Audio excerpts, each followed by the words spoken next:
Kelewatan, Cak. Assalamualaikum warahmatullahi wabarakatuh. Dengan nama saya Fathur Rozak. Di sini saya akan menjelaskan pemikiran filsafat menurut Max Horkheimer. Mau tahu penjelasannya kayak gimana? Ikuti terus ya. Assalamualaikum warahmatullahi wabarakatuh. Alhamdulillahirabbil alamin wassalatu wassalamu ala asyrofil anbiya'i wal mursalin wa ala alihi washabihi ajmain amma ba'du.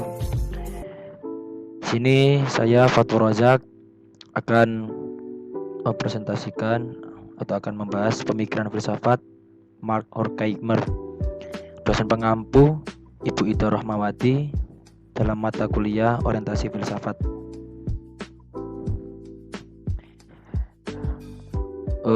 Yang pertama adalah biografi Max Horkheimer. Max Horkheimer adalah seorang filsuf Jerman keturunan Yahudi. Ia adalah seorang filsuf generasi pertama dari mazhab Frankfurt. Lahir di Stuttgart pada tanggal 14 Februari 1895. Max meninggal pada usia 78 tahun atau tepatnya pada tanggal 7 Juli 1973. Max pernah menjadi guru besar di Universitas Frankfurt dan semakin mendalami filsafat Kant dan Hegel. Pada tahun 1931, Max diangkat sebagai direktur baru sekolah Frankfurt, menggantikan pendahulunya, Karl Grünberg. Pada kepemimpinannya, inilah sekolah Frankfurt mengalami zaman keemasan. Jadi pada pembinaan itu Frankfurt mengalami zaman keemasan. Dan pada tahun saya ingin jelaskan sedikitnya. Pada tahun 1931, ketika Horkheimer menjabat sebagai direktur sekolah Frankfurt menggantikan Karl Grünberg, dia berpidato tentang filsafat sosial sebagai interpretasi filosofis tentang nasib manusia sejauh manusia bukan dipandang sebagai individu tetapi sebagai anggota masyarakat. Jadi objek filsafat sosial sekarang adalah semua kelembagaan yang bersifat material dan spiritual dari kemanusiaan secara menyeluruh. Begitu. Yang kedua adalah karya-karya Max Horkheimer. Yang pertama ialah buku yang berjudul Between Philosophy and Social Science, karangan Max Horkheimer ya.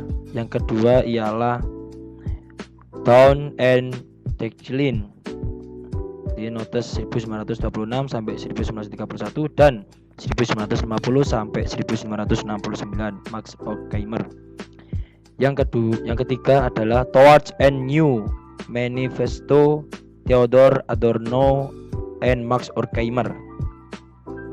Yang keempat ialah Max Horkheimer Notes Critiques pada tahun 1949 sampai 1969.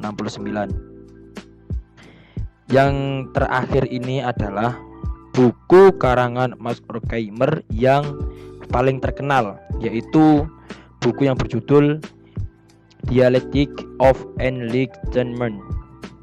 Jadi buku dialektika pencerahan atau ya Dialectic of Enlightenment itu artinya buku yang berjudul Dialektika Pencerahan yang ditulis bersama dengan Adorno, Theodor W. Adorno and Max Horkheimer.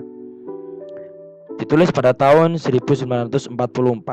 Isi buku tersebut adalah kritik terhadap modernitas yang dipandang oleh Adorno dan Horkheimer. Ini dipandang sebagai sejarah dominasi atau penguasaan. Pemikiran ini mirip dengan kritik Marx. Perbedaannya adalah Adorno dan Horkheimer tidak menjelaskan sejarah penguasaan dari hubungan produksi, melainkan dari dorongan psikologis manusia, yakni kehendak untuk berkuasa. Paham kehendak berkuasa tersebut diambil alih dari Nietzsche. Karena itu Adorno dan Horkheimer mengkritik kesadaran yang ada pada masyarakat itu sendiri, yakni kesadaran modern dengan rasio sebagai alat utama dominasi. Selanjutnya mereka juga menyimpulkan bahwa pencerahan yang dipandang sebagai kemajuan dari cara pandang mitologis. Itu karya yang paling terkenal adalah Dialektika Pencerahan, karya dari penggabungan antar pemikiran Theodor W. Adorno sama Max Horkheimer. Oke, selanjutnya adalah pemikiran. Ini yang penting ya, pemikiran filsafat Mark Horkheimer. Dalam artikel Traditional and Critical Theory, Max Horkheimer menekankan bahwa teori kritis memiliki sikap curiga dan kritis yang memampukan untuk membuka manipulasi yang merugikan masyarakat.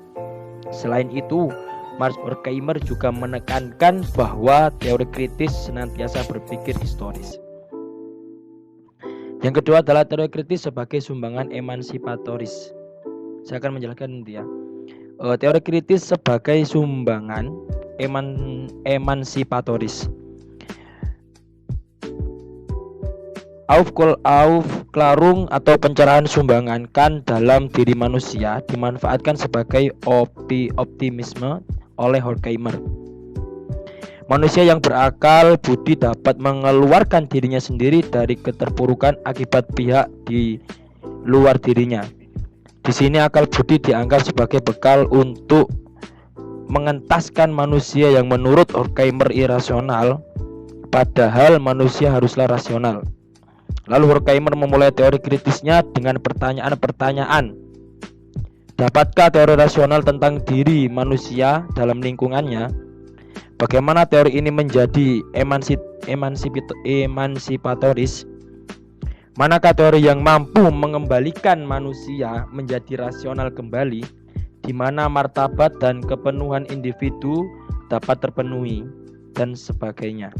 Dari pertanyaan-pertanyaan inilah dia berteori berbagai bidang sosial dalam usaha menyadarkan manusia agar tidak terjerat proses kapitalisme yang sedang memonopoli kemanusiaannya. Kritik-kritik yang dipakai Horkheimer adalah kritik tradisional, di mana terdapat 3 hal yang harus dilakukan. Yang pertama ialah dia harus curiga dan kritis terhadap masyarakat.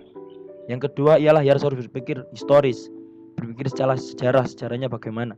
Yang ketiga ialah ia harus tidak memisahkan teori dan praksis, gitu ya.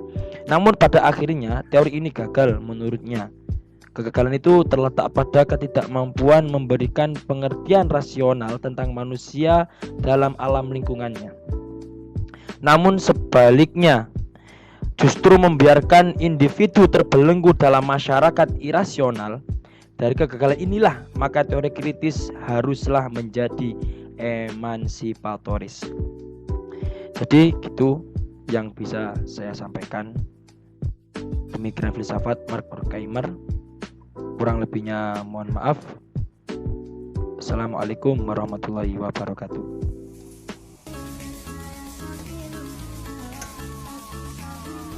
Cak, mulai. Oke, itu saja yang bisa saya sampaikan. Ya, mohon maaf. Bila suratul mustaqim. Wassalamualaikum warahmatullahi wabarakatuh. Dadah.